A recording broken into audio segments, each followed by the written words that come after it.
Exercice numéro 2, donc 21 points, donc le 5e de la note. Le quadrilatère ABCD est un carré de côté 1 cm. Il est noté le carré 1.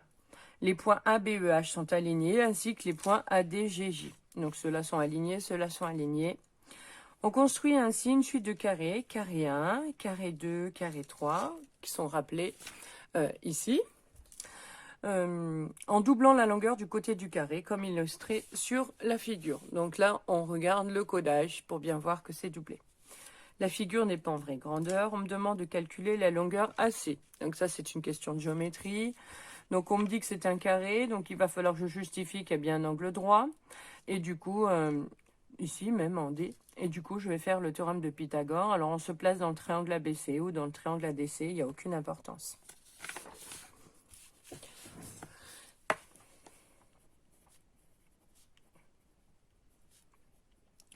On sait que ABCD est un carré.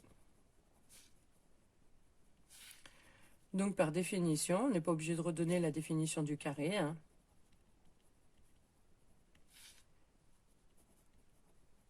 ABC égale 90 degrés, donc c'est un angle droit. On en a besoin, du coup, pour justifier qu'on a un triangle rectangle. Donc on se place dans le triangle ABC, qui est rectangle du coup en B, on vient de le justifier. On sait que... Alors je vais justifier aussi le fait qu'il a ses côtés de même longueur. Et on me dit que ça fait 1 cm. Parce que là j'ai besoin de BC. AB égale 1 cm et BC égale 1 cm. Alors, je vous rappelle la définition d'un carré. Un carré, c'est un quadrilatère qui a 4 angles droits et 4 côtés de même longueur. Donc, je peux bien justifier qu'il y a un angle droit et 2 côtés de même longueur. Donc, on applique le théorème de Pythagore.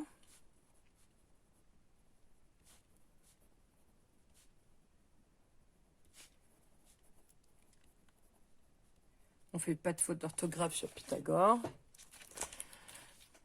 Alors, le théorème de Pythagore me dit que l'hypoténuse, donc c'est le côté opposé à l'angle droit, donc ici c'est la longueur AC au carré. Donc LV au carré est égal à la somme des carrés des deux autres côtés. Donc AB carré plus BC carré. Je remplace par les longueurs. Donc 1 au carré plus BC. 1 au carré, pardon. 1 au carré, ça fait 1. Donc on va obtenir 2.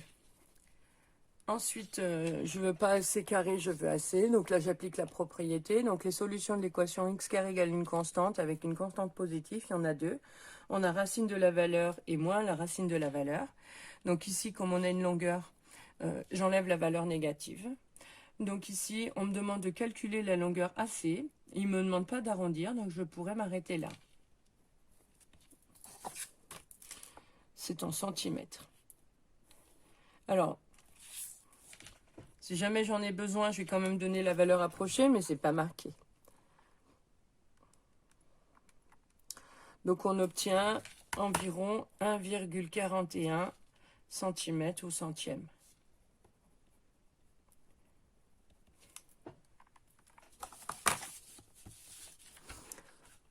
Deuxième question.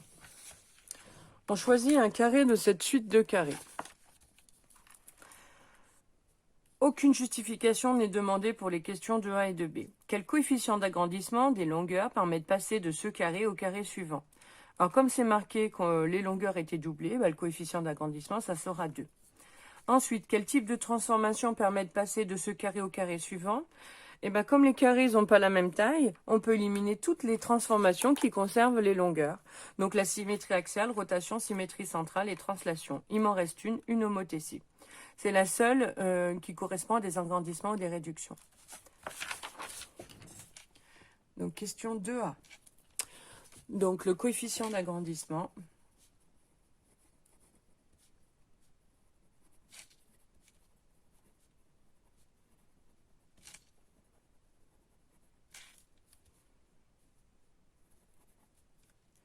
Donc c'est 2. Et la question 2B.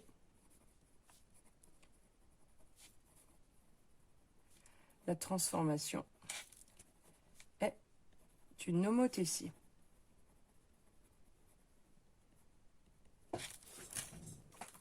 Donc je vous rappelle, hein, seule l'homothétie permet d'agrandir ou de réduire les longueurs, puisque toutes les autres conservent les longueurs. Question 3.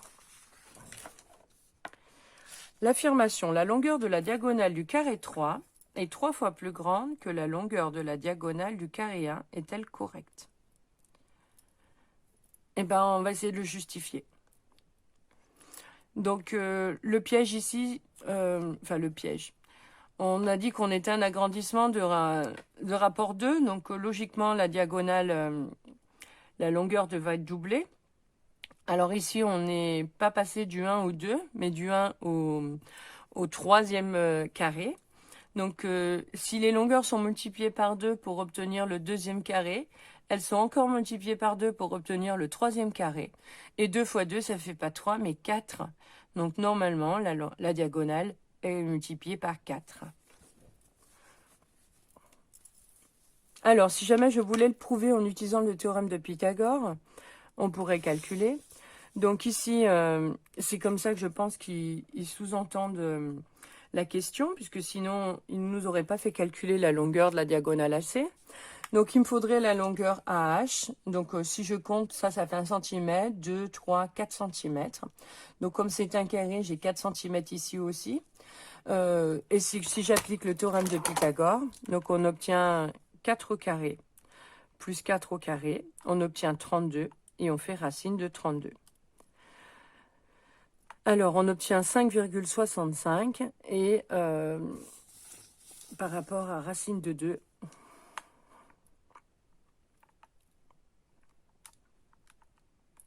on a bien notre coefficient 4. Donc, c'est cohérent. Donc là, on a deux manières de rédiger. Donc, je vais vous faire les deux.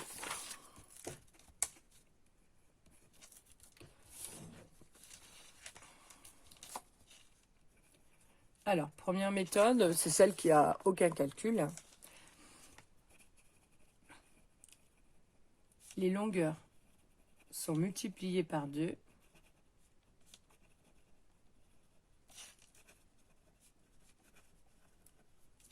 Pour passer du carré 1 au carré 2. Elles sont encore multipliées par 2.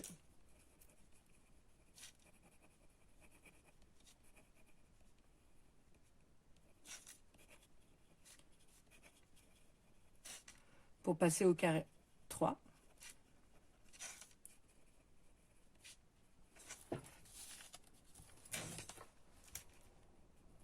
Deux fois 2 égale 4. Les longueurs sont multipliées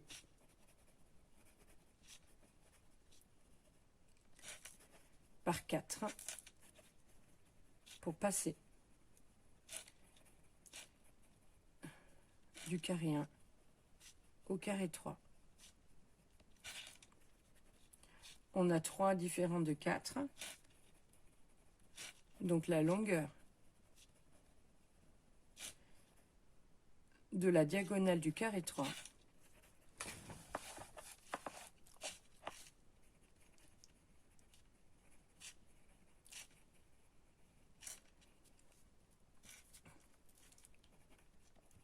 n'est pas 3 fois plus grande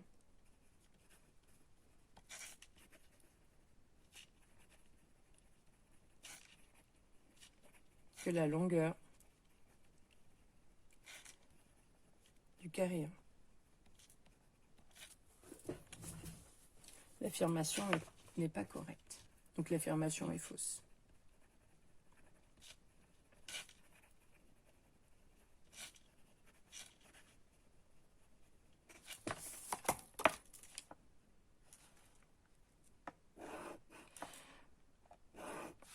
Et l'affirmation est fausse. Alors l'autre méthode, donc, c'est d'appliquer le théorème de Pythagore.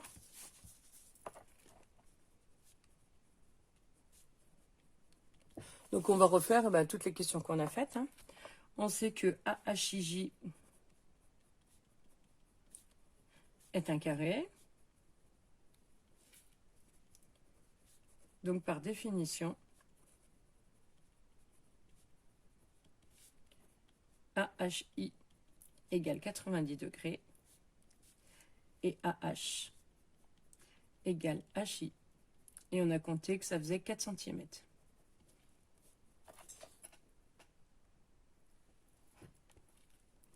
On applique maintenant le théorème de Pythagore. On sait que AHI est rectangle en H. On connaît AH qui fait 4 cm et HI qui fait 4 cm.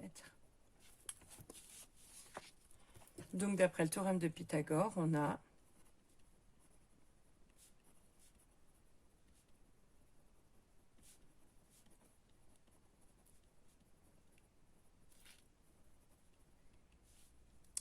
donc la diagonale c'est AI au carré qui est égal à AH carré plus HI carré.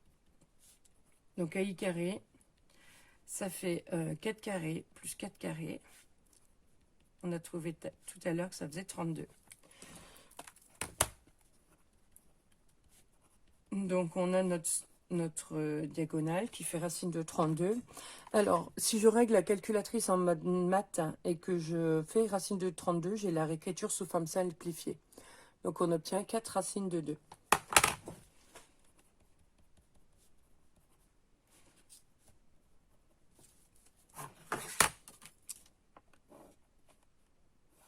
Maintenant, je vais faire le rapport des deux pour trouver que ce n'est pas 3 fois plus grand, mais bien 4 fois plus grand. Donc AI, la diagonale AI sur la diagonale AC, c'est égal à 4 racines de 2 sur racine de 2. Je peux barrer, il me reste 4. Ainsi, la diagonale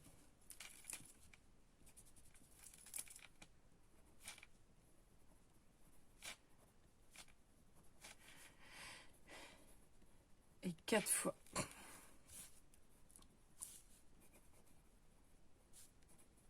plus longue que la diagonale. J'ai inversé les deux. Donc là, c'est AI. Donc l'affirmation est fausse.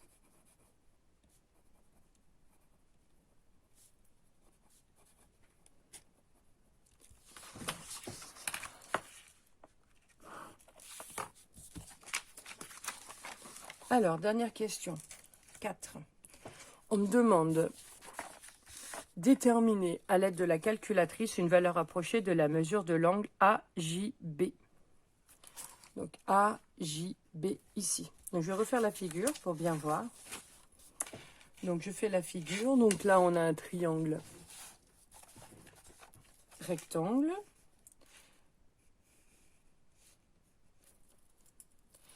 Donc il est rectangle en A.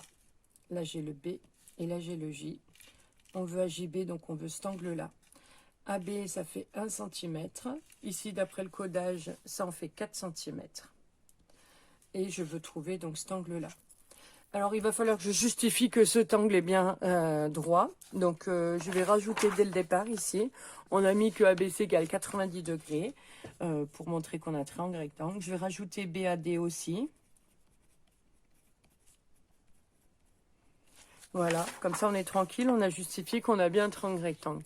Alors là c'est de la trigonométrie, donc je vous rappelle qu'on récite la formule magique, hein, Soka-toi ou casse-toi.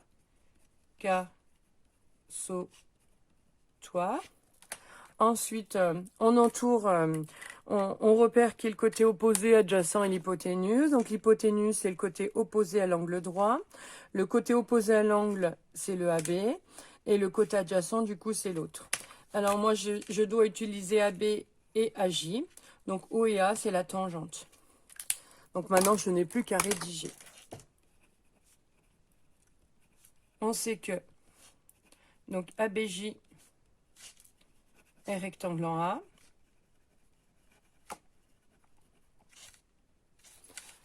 Les longueurs, donc je sais que AB égale 1 cm et AJ égale 4 cm. Donc, la tangente de l'angle AJB, d'après la formule magique, c'est OA, donc c'est O en haut. Donc, on a AB sur AJ. Je remplace par les mesures. Tangente de AJB égale 1/4. C'est là qu'on a besoin de la calculatrice.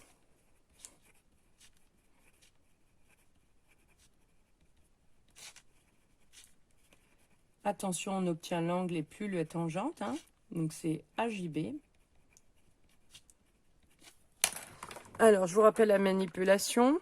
Donc, pour calculer un angle, il va falloir inverser donc, la tangente. Donc, la tangente, elle est là. Donc, j'appuie sur seconde d'abord, la tangente. Il s'affiche arctangente. Ensuite, je tape 1 divisé par 4.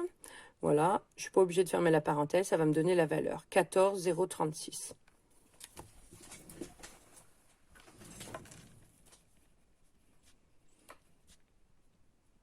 Ils veulent arrondir au degré près.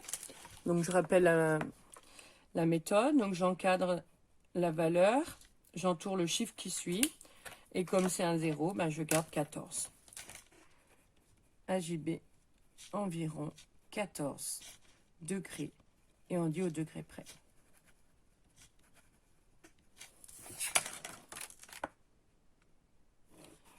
J'encadre. Et l'exercice 2 est terminé. Donc un exercice de géométrie.